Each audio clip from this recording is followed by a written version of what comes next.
Hey, what's up? This is T-Dub Jackson with you again. Looking a little scraggly here. I'm getting ready for a big 3-day weekend, and just thought I would read you a couple more letters. And I'm thinking about calling this the Help Me T-Dub. Kind of like the Dear Abby, or I thought about Dear T-Dub. I thought let's be original. And most of the questions that I get through email or in the letters is usually the subject is something to do with Help Me T-Dub, something along those lines. So let's read a couple letters. Let's read some good ones first, because I don't want this to be about all bad news all the time. This one, he's got a very original first name, so I'm not going to read his first name. But it says, I wanted to write and say thank you for the audiobook.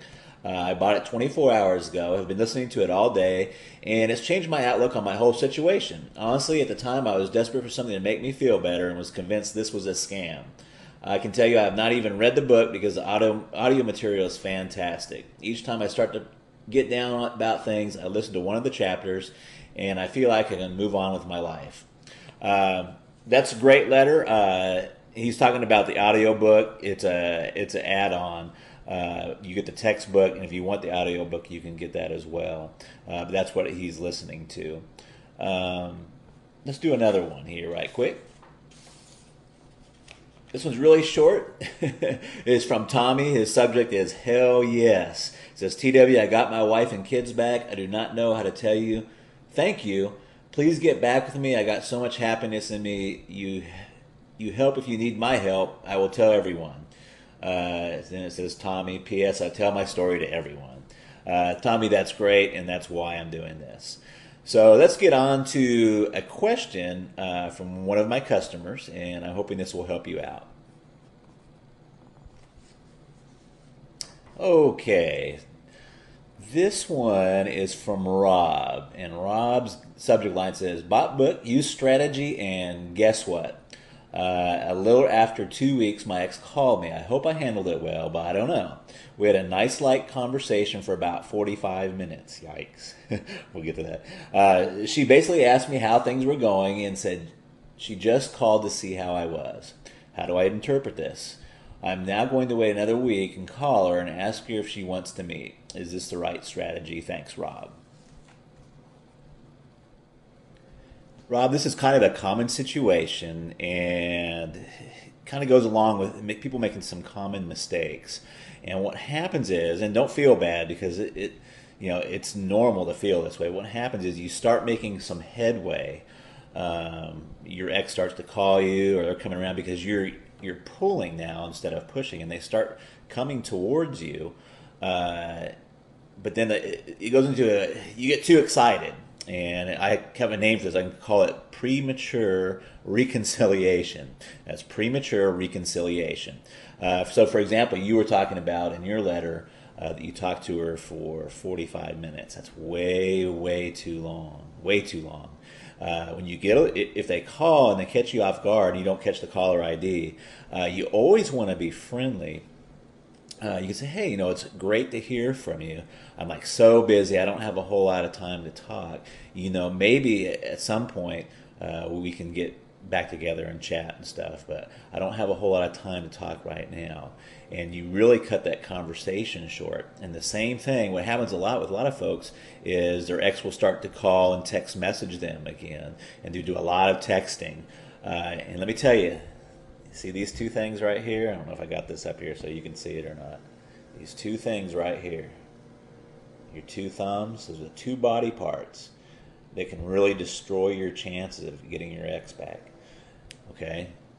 Don't text, especially in that period where we are trying to work and attract them back. Don't be using that text message that will just destroy your chances.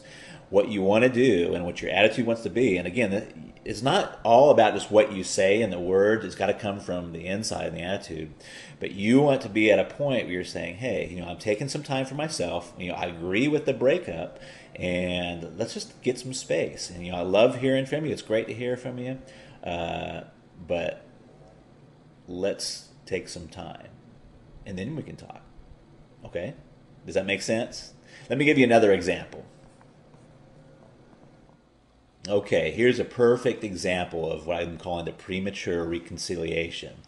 And I don't have the email in front of me, but I remember it very well, and it's all too common situation. But this was from a customer, and she got too excited. She started to make some headway and make some progress, and her boyfriend called her one night all sad and depressed, and she wrote me, and the reason she was writing me, she's all, your system was really working for me. And he called me one night and he was depressed and he said he missed me. So I dropped everything and I ran over, and I remember her exact words. He said, I ran over there and I professed my undying love to him.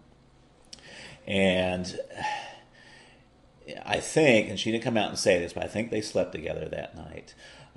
Because when she was writing me, she said that he went cold the next day and basically said, last night was a mistake and we should stay broken up, so on and so forth.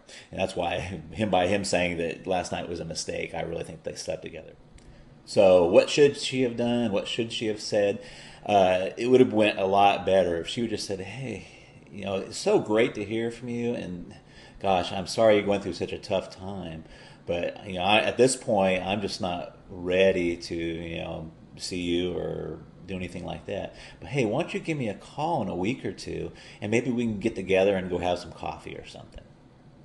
You see, that would have been way more powerful. That would have been way more pulling. And he would have thought about her for a week or two, and she would have been in his thoughts and mind, rather than her going back over there and professing her undying love, which is just not going to work. And she was a little upset with me because she said your system started to work, but then it just went all haywire. Well, and I just told her, he said, darling, where in the system does it say to run over there and profess your undying love? It really doesn't say that anywhere in the system. And she knew I was right, and we emailed back and forth. And I think that we did get her straightened around there. But you want to really be careful that you don't get too excited.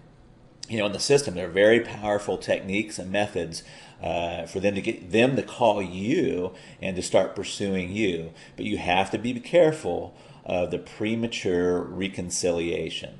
So, don't talk to him for 45 minutes on the phone. Don't let these two body parts ruin your chances there. Be cool, be aloof, let them chase you a little bit. Always be a little bit hesitant. If they call you up, that 2 weeks that goes by, if he calls her up and says, hey, you said to call you up in a couple of weeks, let's go have coffee. Always be a little unsure. Maybe, that kind of sounds good. When would you like to do it? Don't just be rushing in there. Women are better at this than men are. But, don't get too excited. Don't fall victim to premature reconciliation. If you don't have a copy of Magic of Making Up, I would just like to very gently nudge you to click the link underneath there. And it really does work. It's not a scam. And I am very involved in trying to help folks get their exes back, and save families, and save relationships. Great talking to you, and stay tuned for the next edition of Help Me T-Dub. Thanks.